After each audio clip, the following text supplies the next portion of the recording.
Shut the door. WNHHLP 103.5 FM New Haven. Behind the brand, Prestige, myself, and my partner in crime, Long Island raised, Elm City made, Easy Bluez is in the building. Our guest today is Marisa Bloom, founder of Rockmommy. And I think it's safe to say that the name pretty much describes itself. You are a rock musician and you are a mother. So you just put the two together. And did the name come instant? Did it take a lot of thinking to create this whole music blog? Just tell her right here on WNHHLP 103.5 FM New Haven. Go right ahead, Marisa. I mean, it's crazy. Some of the best ideas do come instantly. I was, I'm a musician. I'm a guitar teacher.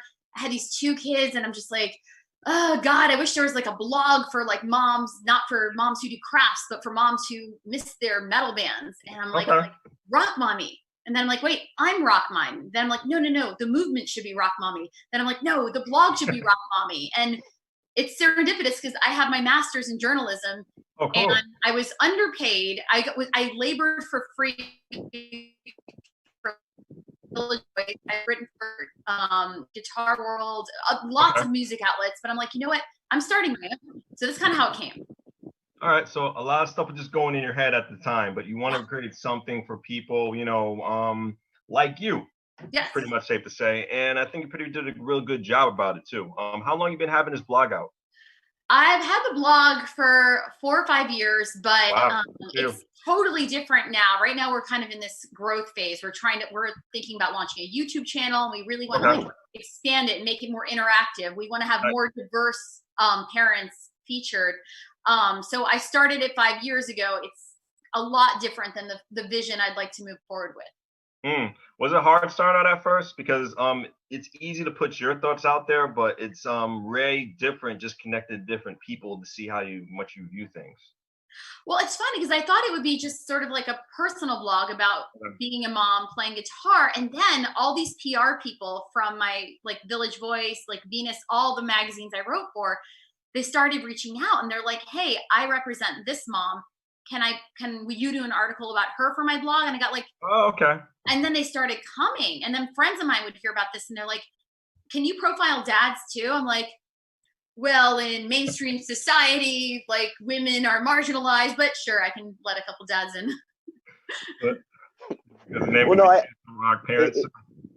Well, it's really interesting because, Einstein obviously says that, necessity is the mother of invention. Yeah. And you've really proven that. There is, people tend to look at musicians and artists and anyone who shows up like on a TV screen like they are something different than just being human. And what I love about the blog is you're able to show the human side of the artist. So it makes it a lot, hey, this person really is just like you. Oh, I didn't realize that, Eddie Vedder wakes up and has to, tell his kid to make sure he drinks 3 cups of water before lunch too. I do the same thing. It's amazing, and it's incredible. So. Thank you. Just when I interviewed you, that was like so relatable because like here we are in like COVID world. Right. And you have these like 3 sons of different ages you're trying to raise. And like suddenly you have to be like a teacher and you have to work. And it's like, oh my God, like, and I have this, but wait, there's this song I wrote and it's so relevant. And actually your song is the most relevant song I've heard. Terribly, but it's just the way it works live in Technicolor with what's going on with, Black Lives Matters and the protests and just minorities and being marginalized, police brutality. I mean, we could go on, but like, here is this dad who wrote this song for the moment, but he's juggling these things. And one thing I will say about that is people have been asking about the lyrics for Live in Technicolor. So this Monday we released a lyric video, but instead of just releasing the lyric video on YouTube, what we did was in the description, we said this song has given us so much and we love it so much that it's time to give back. So if you like the video, if you like the song, please, and we left the link for the CT Bail Fund. We said, please donate. Don't give to us. The song has already given to us. Give to the CT Bail Fund. So just. Oh my God, my son just walked in. Hey, buddy, can you go find your bag? See, Rockmommy in practice. You want to say hi, Logan? I got a new PA the other day, and he was like testing it out. I'm like, come on, sing a song, sing "We Are the Champions." And he's like, no, I'm not going to sing. But see, these are the really the incredible moments. You know, I tell people all the time, you know, being a musician and being a parent, you know, it is a different lifestyle, and the kids grow up in this lifestyle where if it's, you know, done in a good parallel, there's this whole enriched aspect to it. You know, my guys have been able to hang out with some of the most incredible human beings. Yeah. You know, like Fat Astronaut, you know, like Sarah Gali, like Stephanie Saranita, like The Hooch. These are family to them. Yeah. That's so cool. How did you end up like sort of integrating your son, not like changing yourself to be a dad in some kind of weird concept that you've heard of, to like integrating your sons into your life? How did you do that? It's a matter of accepting the fact that you're powerless, and accepting the fact that no matter how hard you try, you're still going to make mistakes, and to be 100% honest, age appropriately honest, but 100% honest with who you are as a human being to them. You know, one of the things, my grandfather was the most incredible human being in the world to me. He passed away when I was in my teens. And what the most incredible thing was, a lot of people found so many similarities, but because I put him on a pedestal, I put so much pressure upon myself, I never saw him as a human. Right. So I try very hard to show my guys that I'm human. And in being human, I am fallible. You know, but this isn't about me. We want to talk about you. Sorry, I'm a journalist. I'm always like curious about other people. I got you. And I don't even know anything about. And you're really good at it. You're really good at it. But this I don't is even your know show. All the other people here. I'm like, who are these men? Like, what is your story? Like, how did you get? You know. Well, this is we're letting our listeners. This is your know time, how amazing Marisa. You this is are. definitely your time. And you Marisa, just showed them how big amazing a journalist. Of an inspiration are your children when it comes to your music? I don't know. They're right over there. God, that's hard. I mean, just being a parent is everything. I mean, it's why I fight for anything at all. They drive me to want to be a better singer and to show them by example. Like, it's important for me to do something that I'm passionate about. It's important. I think that, you know, to teach guitar, to be out there, to have this blog, and to play every single morning before breakfast. I play, even if it's just Crazy Train or like the solo for Sweet Child of Mine, I play for like 10 or 15 minutes, and they see that. And it's like, you know, this is something that I do. This is my way, my outlet, my way of changing the world. Now, it's funny you mentioned that, because you know, have your children an inspiration? Yes, I'm trying to give back to them. But for a while, I started worrying, because I come from DC, and there's sort of this punk ethos that, you know, is within the music that I write. You know, I write about Supreme Court decisions. I write about, you know, gay rights, women's rights, you know, minority rights, everything. And that hasn't really changed. But for a couple minutes, when I would see a lot of kindie rockers out there, I'm like, oh my God, should I be writing about dinosaurs? Like, why am I not writing about dinosaurs? Like, Stegosaurus, and it just wasn't coming. So no, and that's also a very big hurdle, you know. Yeah. When you have that aspect, you're like, hey, I have a captive audience. I'm going to bounce ideas off of this captive audience, and then you're like, oh, they seem to dig it, and you also look at, you know, like was it the Boogers? Yeah. I think they're amazing. You know, the punk rock, the Ramones punk rock kids band. I love them. No, I heard of that. I know. You know, they're and it's incredible. And music has done so much already for my guys, and I'm sure for your children as well. You know, from teaching my one son how to speak to being an expression of dance for another child and different things like that. Now, have you seen that? Have they been bitten yet? A little bit. It's funny. We have every instrument in the house except for a bass. Don't worry, I'm getting that as soon as I get a paycheck. Okay. But they are not compelled to do, you know, to perform or to sing too much. Maybe it's because it's mom's thing and they're like whatever. But for my kids, my second graders variety show, which is like a talent show, I helped coordinate this dance routine with with the medley of like 90s tunes, like Sabotage, Ice Ice Baby, all this stuff. And, you know, I got them to wear all black and they did this cool routine, and they started really getting into this music. They're like, can you play the Beastie Boys? So yeah, it's coming out in different ways. No, they're not picking up a guitar and saying like 1, 2, 3, 4, but they're finding other ways to sort of, you know, get their kicks with music. And I think they'll come to appreciate it in a few years. Like, I don't think they realize it. And something you were saying earlier in an interview is that like, they don't know that all parents don't have a Pearl drum kit and like 7 guitars in their house. Like, not every mom and dad has a PA. I don't think my kids like appreciate that yet. And it's something that you will start to see, and it's very interesting. And I'll tell you a relatable story. One of the first summers we spent out here in New Haven on the Green, the city puts on these incredible concerts, and one concert was the Temptations. There was a free concert for the Temptations. My guys are 4 years old, about to go into kindergarten, you know, about to be 5, and this has already been part of their life, you know, being a musician. So one of my sons, the bolden one, decides he's going to go up as close to the stage as possible. So we get up there, and all of a sudden he looks at the security guard and he starts to walk up onto the stage. Oh my gosh. And I'm like, no. And he looks at the security guard and he goes, it's okay. My dad does this, so I'm allowed to be here. And I had to explain, I'm like, Dad does not do this anywhere close to this level, son. Like, you know, so you'll start to see. Have you had any similar aspects there?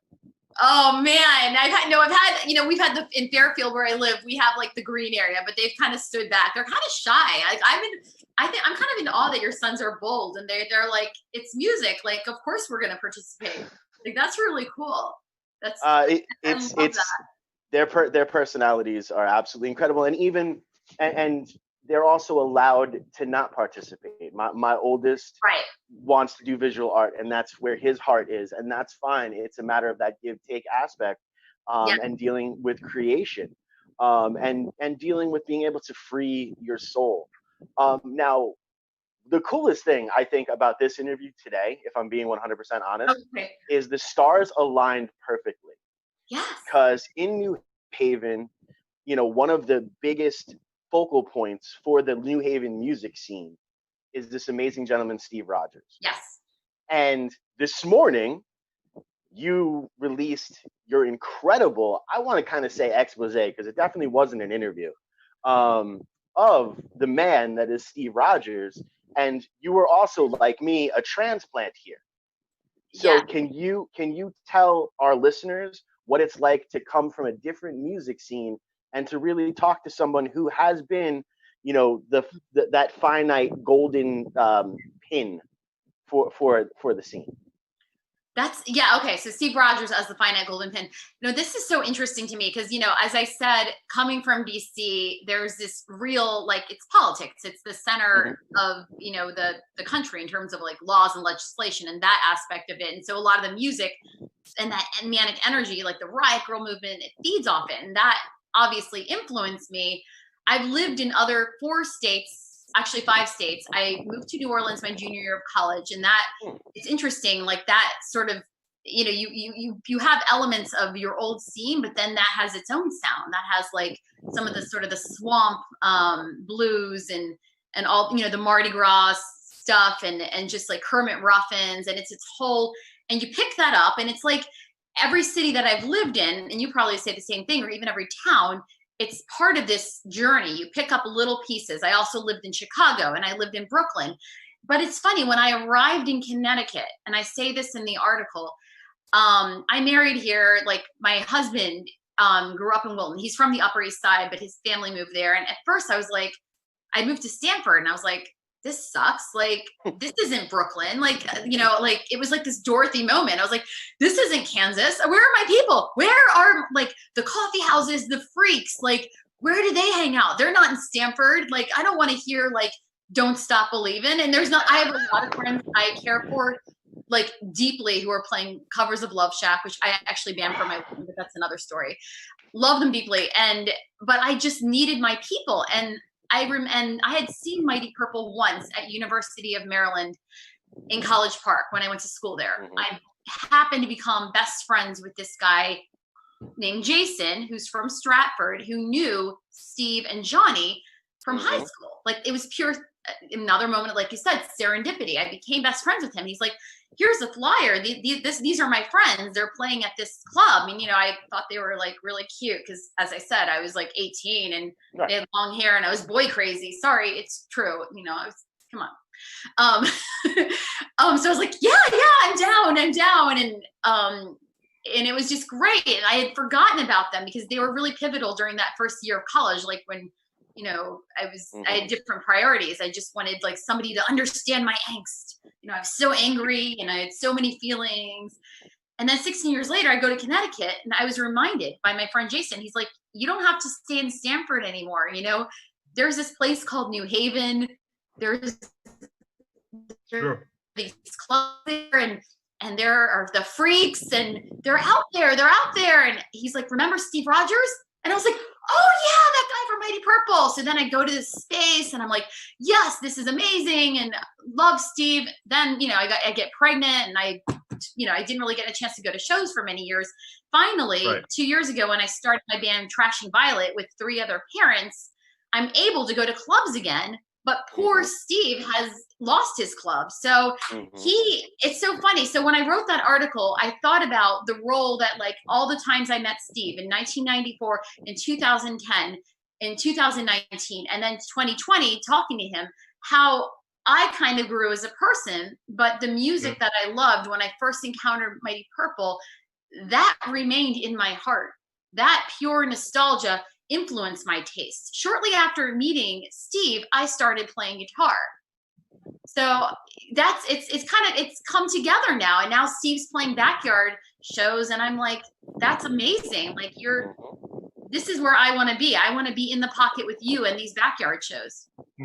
It's funny how life takes you, doesn't it? It's a real crazy ride. Definitely. We're talking to Marisa Bloom on WNHH LP 103.5 FM New Haven, behind the brand with Prestige, who was a little missing for a little bit, you know, with connection problems, but back with this baby. Got my partner in crime with me, EZ Bluez, Long Island Rays, Elm City Made. I just got into the conversation, but I guess we're going down a trip down memory lane, talking a little bit about your story, how you came about joining the independent music scene. Am I right, Marisa? Yes. Awesome. You said your band was named Trashing Violet. Yes. Why that name? I had so much aggression. Oh my God. So, I see. I was so sick of sick of playing my guitar in my back patio. Yeah. My youngest child was 4, and I was like, I need something. I need to start a band again. My spouse is like, why don't you wait till the kids are over? I'm like, nope, I need it now. I need it. I don't know how it's going to happen. So I meditated and I prayed. I was like, universe, bring me bandmates who aren't trying to sleep with me, who just want to play music. Please, universe, make them parents. And this woman, her name was Anna. She's a lead guitarist. She somehow found me on Bandmix, like magically. I was jamming with her. I put an ad on Craigslist, and there's this dad who's like, you know, you like all these bands, the Distillers, you like grunge. Like, I like these bands. I have 2 sons. Like, I'm totally not like a skee ball. I'll play bass for you. And I was like, okay. And then my friend Jason, the guy who introduced me to Steve and Johnny of Mighty Purple, had a little brother named Nick who had 4 children. Guess what? Nick happened to play drums. The universe gave me a band. And then there was this studio. Unfortunately, they just went out of business, RVP, and they had a rehearsal room. Oh, wow. And we all came together, and I love 90s grunge. I know people have feelings about Courtney Love, but she's still my favorite musician. Love her. I know. I just see everybody's like, she killed Kurt, but seriously. And I also people can feel how they want. It's good. Thank you. I just get so much slack for that. People are like, so yeah, we just started raging and playing like political songs and angry songs, and I hadn't heard much of that. And then Richard Demko was like, "You got to meet Dustin. You got to listen to his band. You got to listen to Penguin." I was like, "All right." So you're a little bit of Rage Against the Machine. I was in that. I remember when I saw Rage, Porn, and Lollapalooza. Are you old enough to like remember Lollapalooza? I'm in my 30s. So I'm 32. Okay. I went to Lollapalooza in '96, by the way. Yeah. So I think Rage was on that bill, but they're so good. And that first album that in '93 was like, it was epic. It was a world-changing record. I mean, it's crazy how the power of prayer just. Well, go right ahead. I didn't mean to cut you off. I'm sorry. No, I didn't mean to cut you off. That's one of my little weaknesses. Once I get really excited about a thought, you should relate being a journalist. You're like, oh God, I'm sorry. No, I can talk all day. That's kind of a big thing I got. But I was just saying, man, it's just amazing how the power of prayer can just bring you together. If you just sit back, just meditate just a little bit, and then everything can just come into one. And I'm very happy that all this is happening to you right now. So just with the whole site going on, I'm really thinking you're going to change the name to Rock Parents in a little bit, because it seems like you're just catering just to more than mothers. You're just catering. Probably should be just Rock Family. No, I think the moniker Rockmommy rolls off the tongue in a way that is, I think, catchy. I do want to make sure the woman is first. Because that's fine. That's great. In most media, that's not the case. Like even things like that 10 album challenge on Facebook. Did you see that? Yes. Yes. Dustin actually did it. Friends put more than one female artist or minority artist in that list.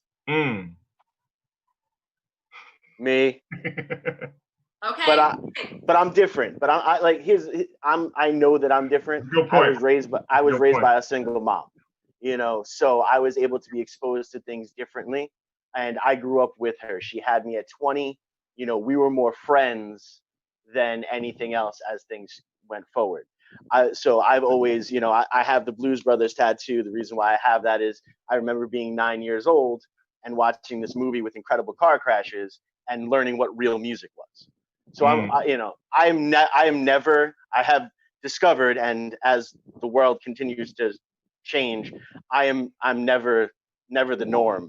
So I get it, but I definitely did, because there's some phenomenal. I mean, Lauryn Hill's Miseducation of Lauryn Hill, one of the best records out there. You have Tapestry. I mean, Tapestry by far is one of the best songwriting records, period.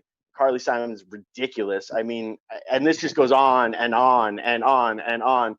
As many people, want to, give, Little Richard he is actually the founder of rock. What about Rosetta Tharpe? There's so much more, so much deeper. And honestly, in our industry, nobody gets a fair shake. Unless you have the money, nobody's going to get a fair shake. Well, and the more and more you're away from that money and away from that current, the less of a good shake you're going to get. I might want to call it Rock Parents. I mean, I wouldn't change the name, but I think it is very important to diversify my content, because there are people who reach out to me. They're not necessarily, they're representing a lot of, artists that are getting a lot of mainstream attention. They're representing a lot of white artists, and that's fine. And they're women, but there are, I think it's important that we showcase many different types of artists and music.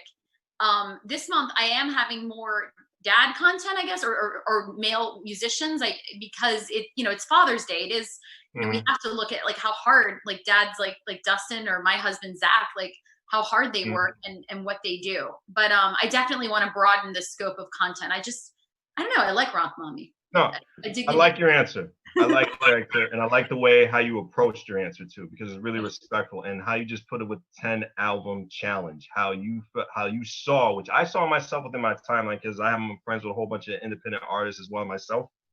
I've seen not a lot of women and minority represented in those 10 album challenge. So I totally get your whole mindset with that. I'm happy that you answered it like that. Which sparks to my next question.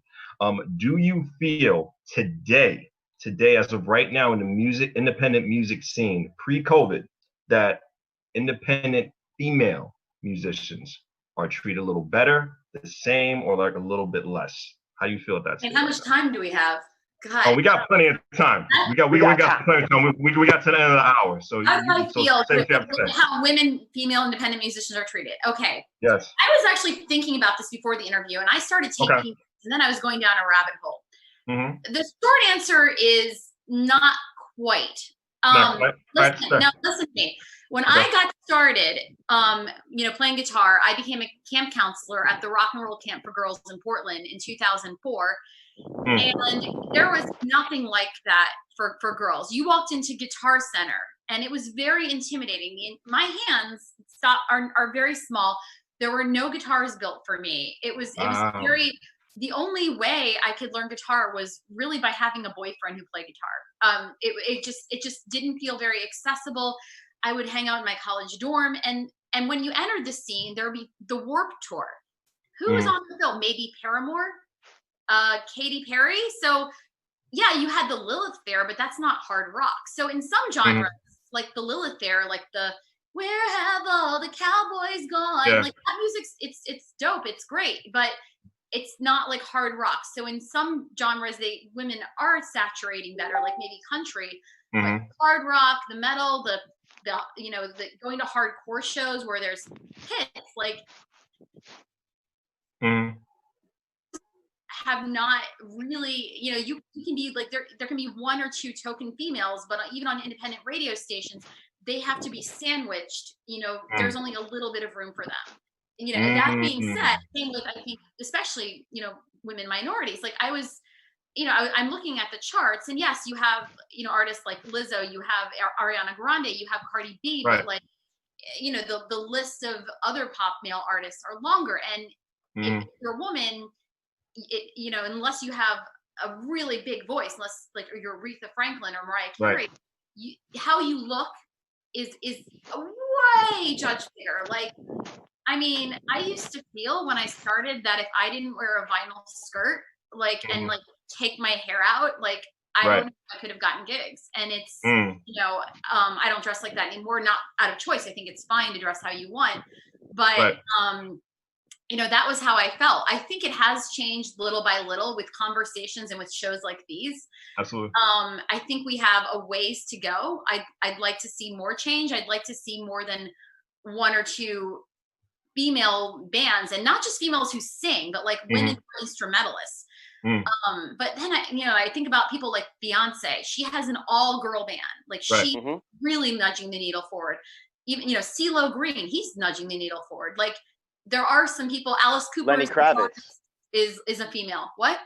Lenny Kravitz, his drummer, has been female since Are You Gonna Go My Way? Yeah. We're getting there. We're not quite there yet. Yeah. And I also would like to give the audience a little bit of perspective here, so they can actually see how far apart the point of views are. You said when you first started out, you thought you could only perform in a vinyl skirt, and you thought very hard on what that look needed to be. Yeah. The first time, from only up until I think recently, whatever was okay, somewhat clean. Didn't care if my hair was combed, never gave a dang what I look like or whatever. I'm just going to show up to play this show. Right. And that is the male mentality of it.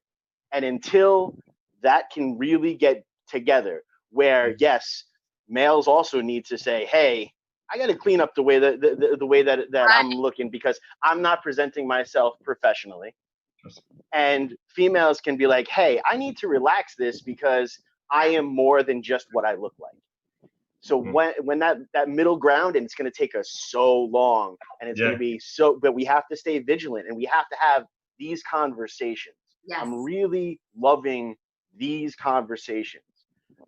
So go ahead. I'm sorry, my bad. No, it's okay. I mean, don't get me wrong. Like I work out, I stay in shape. I try to look my best, but Right. I don't feel like I have to kill myself. I actually, early in my career, in New York, when I lived there, I auditioned for this show. It was called Redemption Song. It was on Fuse. They ended up changing their name, or maybe it was Redemption Song. And in my audition, like they asked me to like, they didn't really care what I sounded like or my voice. They really just they cared about what I looked like. They asked me to send like headshots in advance, and I could probably send you some of these headshots. They were like, head to toe. I look like I should be in like a metal video or something. And and the women they ended up casting, they really cared about like how many tattoos they had, and if they had that sort of bad girl narrative. And also on appearance. Yeah. So that's crazy. Ageism is a big thing in our industry too, like for men and women, I think. I think we need to go back to the music. That's why I love punk rock or music like Shane Penguins and other local artists. I love Passing Strange. I think that in Connecticut we're doing a better job than in many places in the New Haven area, at least, of sort of elevating our artists and their music. I believe so too, and I really do agree with that. I feel a real good foundation is just being built slowly, but it's being built just for everything with genre, depending on rock, hip hop, techno, just different genres. How every independent artist is coming together, and especially when it comes to unity too, because we really didn't see that just through my eyes. Once again, I'm not a musician, I'm not a producer, I'm just a spectator, and I just interview people, but I have been seeing a lot of unity coming together when it comes to New Haven and the whole Southern Connecticut area, which I'm really liking. And that actually can build to a new movement and a new artistic movement too. You can agree too, right, Easy? Oh, definitely. Here's the thing. Prestige has been by my side throughout this entire ridiculous, rebirth of the Elm City Made Easy Blues aspect. And there was a point in time where we would maybe get into a club, and now like we could just kind of show up, and they're like, "Oh, Easy, come on through. Don't worry about the cover. Come hang out. Be over here. Come next to the stage. Go get. Oh, don't you and Prestige go downstairs. Hang out with the band." We're like, "What? When did we become important? I don't quite understand what just happened." So it's been a very amazing ride, and I'm being so thankful to actually take it with you, Prestige, man. Just so you know, definitely, man, definitely. It's made the ride. It's been a wild ride. Interesting. Yeah, I would love to know what New Haven was like. Like, we talked about Steve Rogers, but like when while I was getting all punk rock in the late 90s, like what were you guys doing here? Was it sort of a gathering of the vibes, like movement? Because that's what I thought it was. Or was there little pockets of punk and what was it like here? That's a question for Dustin. You're from Long Island, Dustin. So. Here's the thing. There's always been little pockets of punk throughout there, and you can reach out to Zombie, you can reach out to Kyle, you can reach out to the Lost Riots, Rhino, for example. Yes, in New Haven there is, and there has been for a while, a very big jam scene because of Kung Fu and because of the Breakfast. They've been doing it for a very long time. And then also having the blessing of Horizon Music Group, right in West Haven. Right. You have, Ani DeFranco did work there. I mean, so same thing with the guy from Bobby Brown recorded there. So many Harry thoughts. Connick Jr. Harry Connick Jr. recorded there. And then one of my heroes, Matt Guitar Murphy, cut a whole record there. So there has been underneath, but for the scene itself, and you see this a lot when you get into college towns. One of the things that I will always tell people, freshman to sophomore year, you're gonna have a jam band phase. Yep. For me, it was a ska phase, but like most people, it's a jam band phase. I kind of grew up with the Grateful Dead, so I was like, been there, done that. I already tried the brown acid. We're good, And then there was ska. It was like dance and like, you know, be ridiculous. And that's more me. So you are going to have that aspect where there are those moments of freedom, and dealing with a college where there's so much pressure on these students to better their lives that they need to be able to go to a spot and just forget and let loose. And jam band music gives you that opportunity, because it'll go on for 72 hours with the same 3 chords and, you know, and like 19 pentatonic scales, you know, and you could just like sit there and be like this. And everything's fine. So I understand why there is a huge jam band scene. But again, with everything, yes, that's the top. But when you start cutting down, I mean, honestly, New Haven's hip hop scene, I personally feel, stands with almost like the top tier aspects with Atlanta, you know, with New York City, whether you're talking Brooklyn or Harlem. You know, there are phenomenal hip hop artists out here that are so hungry, that are so driven, and their points of view are absolutely amazing. Like Kronzilla, like Unicron. I mean, I can go on and on. Can you send me a list, or like when COVID is over, can we have like a week together? Maybe we can do like a side show, and we can like, you know, like show up at different shows every day. I'm down. Possibility. In the Rock Daddy. Possibility. Yeah. But back to Rockmommy. What do you do to attract, what do you do, if I can barely speak, to attract new readers, and describe the new methods you use to impact on your site traffic for rockmommy.com? Well, we are finally deciding, like, I have a day job. I write about healthcare policy. Okay. It's like a contract job, but so I don't have as much time as I used to, but now that those hours are cut, I'm like, this is it. I'm going to, you know, revamp the site, go full force. Right now, my social media has been largely, you know, just Facebook, Instagram, Twitter. But I, and you know, I'll add my friends, tell their friends. I ask every single artist I interview to, sorry, that's my kid, to share. That helps a lot. Like, you know, the profile I did this morning got like 200 views in an hour because the artist shared. And that's important too. Like, sometimes artists will be like, oh, this is free press for me. I'm like, you got to give back. Like, I'm writing this blog as a service. Like, it's a labor of love. Like, this isn't my main source of income. That said, we are hoping to lovingly, like, I don't want to be a billionaire, lovingly monetize the site, you know, maybe get sponsors in, maybe, because I think that's the only way I'm going to be able to afford to do less other income work and to actually grow it at a reasonable pace. You know, childcare is like $15 an hour. Like, I have, you know. Yeah, definitely. So if you have any suggestions, I am all ears. Like, I'm, you know, Chimp newsletter. Maybe I should do advertising. I just want to write, though. I would love somebody else to deal with the business stuff, so I can just focus on my artists and what they're doing. That's all I want to do. I totally understand. But we gonna talk. We gonna talk.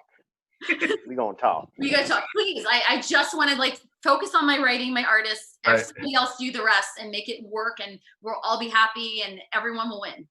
So you definitely got the light bulb shining above Easy's head right now. And it takes a lot of time focusing on your project, on your baby. It takes so much time with a blog service or with just like a video service through YouTube and everything. A lot of people don't really know how much you manage your time. And one thing, you are a parent, so your routine had to switch up, especially when it came to COVID-19. So I bet a lot of stuff changed with in-home schooling with the kids. Just the way how your whole navigation of things. I don't know if your job was outside of your house or you worked from home or whatever. You really had to switch up your whole schedule to put blogs out in time. But go ahead. Do you have kids at home, or? I do not have kids. Okay, I do not want to just listen. This is hard on. First of all, this is not just hard on me. Like, I have a lot of things going for me. Absolutely. You know, I have a house, and I just want to make sure I put this in perspective.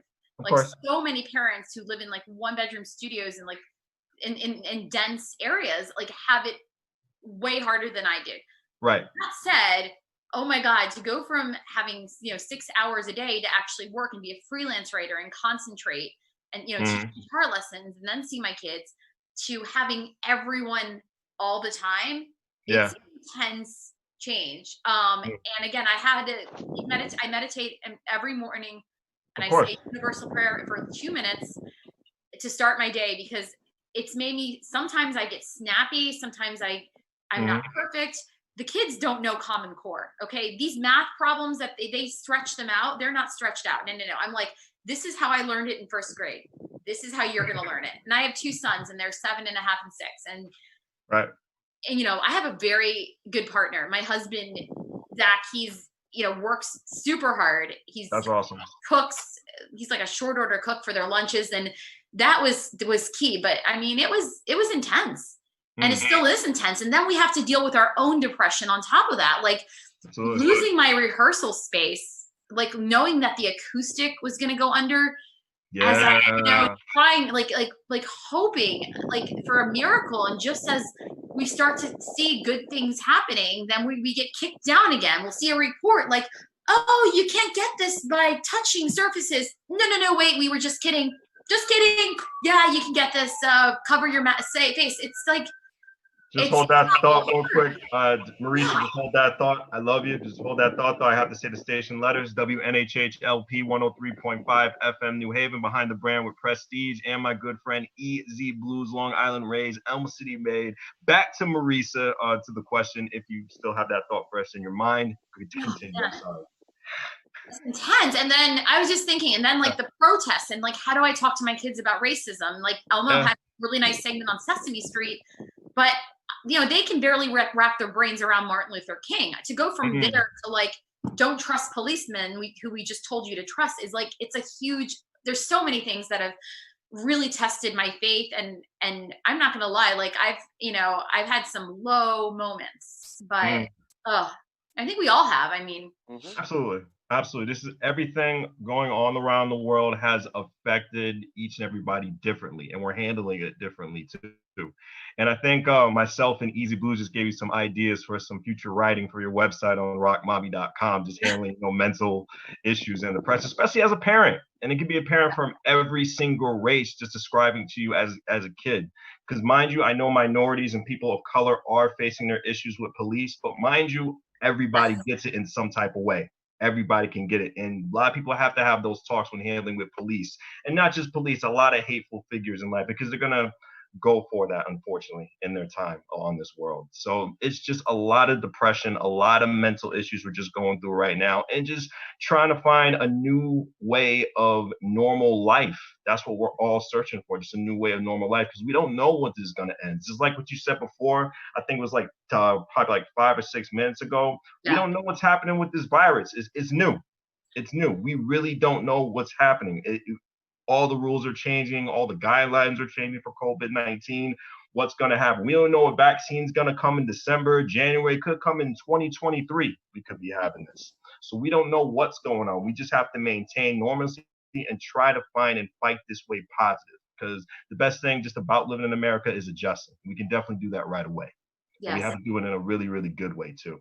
But I think you're doing a really good job with this whole Rockmommy music blog, and you're seeing it through a different set of eyes, a parent's eyes, because not too many people know about the life of an independent musician. It's not a hobby if you really want to take this going. It's not a hobby one bit. And some people think you're just doing it just, for kicks. You really are passionate about this. You really are. And I see it through your eyes. I definitely do. Thank you. I mean, I am passionate, and I'm fortunate. I have other income sources. I can, I like writing, and I can write about other things like healthcare policy, but like some musicians, like this was their livelihood. Yeah.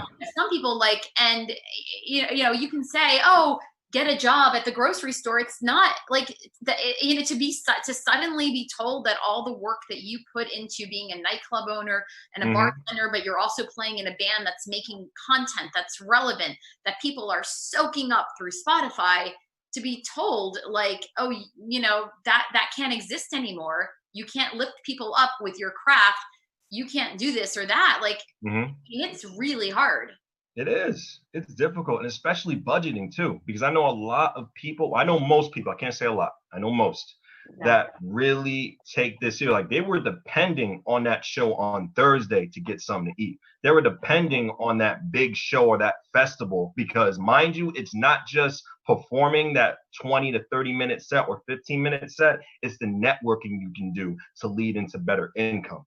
that always talks. Like, they're lacking that right now with all these festivals being closed and all these clubs being shut down. We don't know what's going to happen, because I think the next phase, easy, Bluez, correct me if I'm wrong.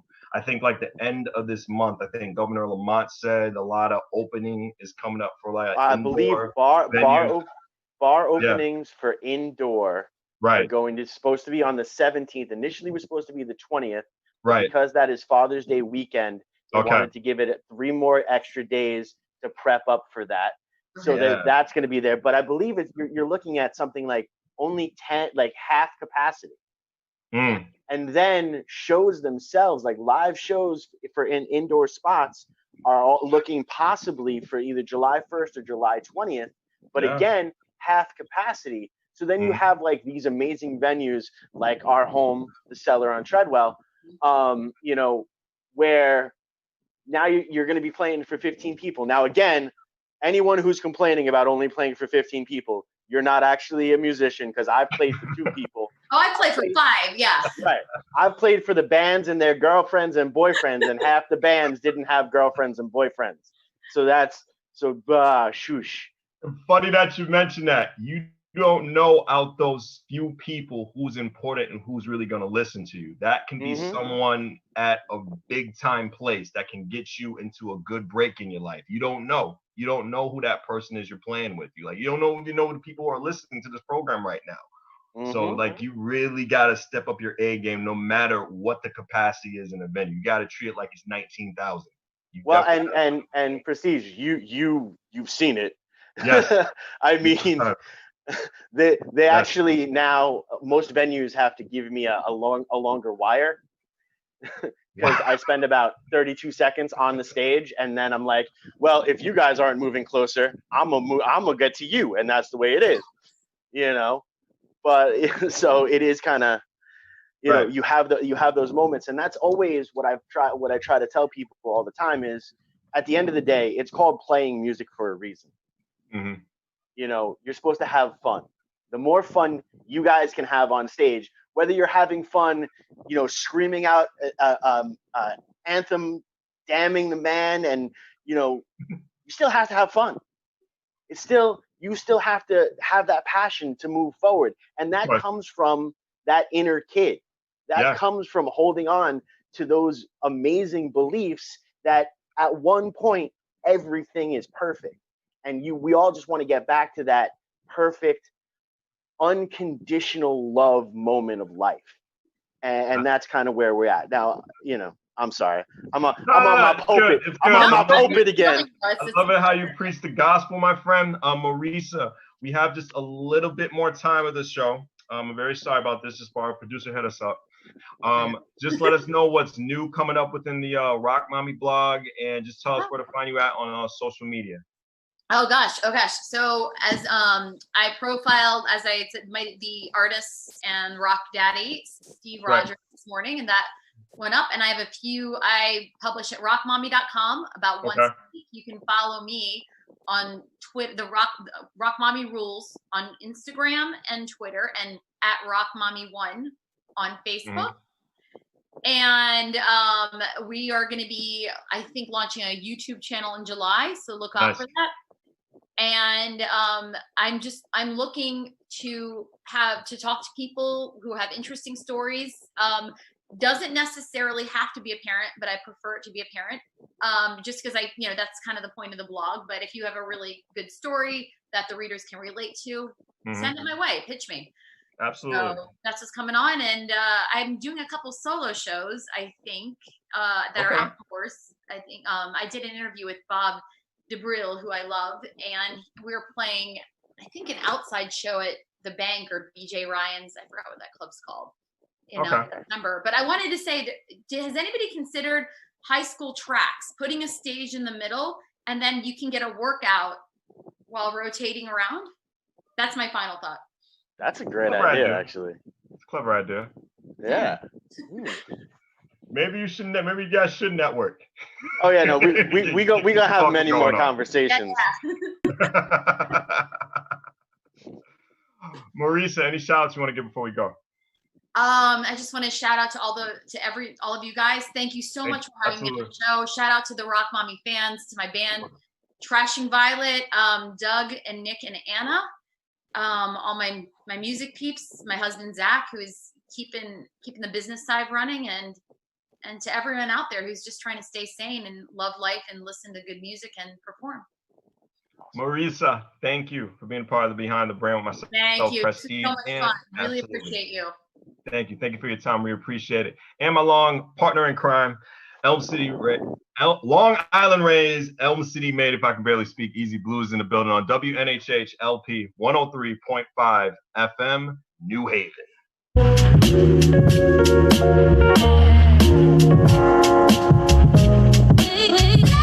No.